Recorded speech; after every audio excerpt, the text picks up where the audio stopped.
এটা হচ্ছে সাজনা গাছের সাজনা পাতা, আশা করি অনেকেই চিনেন। আর এই যে আজকে সাজনা শাক রান্না করব, আমি কেটে দিয়েছি। আর আজকে আম্মার হাতের সাজনা শাক খাবো ইনশাআল্লাহ।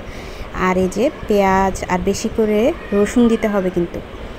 তো এই যে কড়াইটাও চুলোতে বসিয়ে দিয়েছি, আর তেলও আমিই দিয়ে দিয়েছি। জাস্ট আম্মাকে বলেছি, মানে আমার শাশুড়ি আম্মা, ওনাকে বলেছি আপনি রান্না করে দেন। তো ওনার তো আর সচরাচর রান্না করা হয় না, বাট ওনার হাতে কিছু কিছু জিনিস অনেক বেশি ভালো লাগে। তো আম্মা যেভাবে রান্না করে আমিও পারি, বাট আজকে আম্মার হাতে রান্না করে খাবো ইনশাল্লাহ।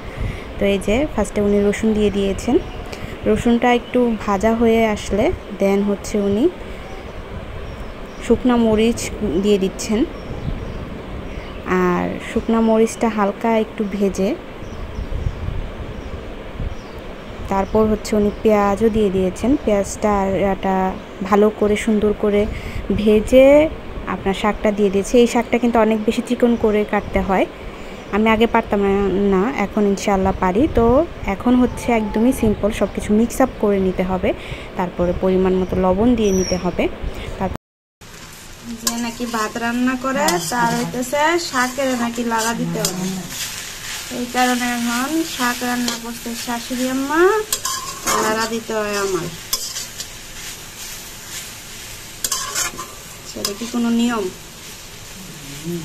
নিয়মই আমারও মনে থাকে। এখন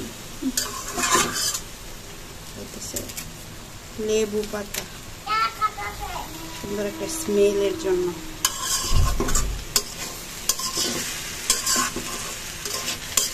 ইনশাআল্লাহ আশা করি মজা লাগবে, দেখা যাক। আমার রান্না বেশ মজাই। আর এই যে রেডি হয়ে গেছে আমাদের সাজনা শাক, যেটা নাকি গরম ভাতের সাথে খেতে অসাধারণ লাগে। সবাই ট্রাই করবেন এবং ট্রাই করে জানাবেন। আসসালামু আলাইকুম।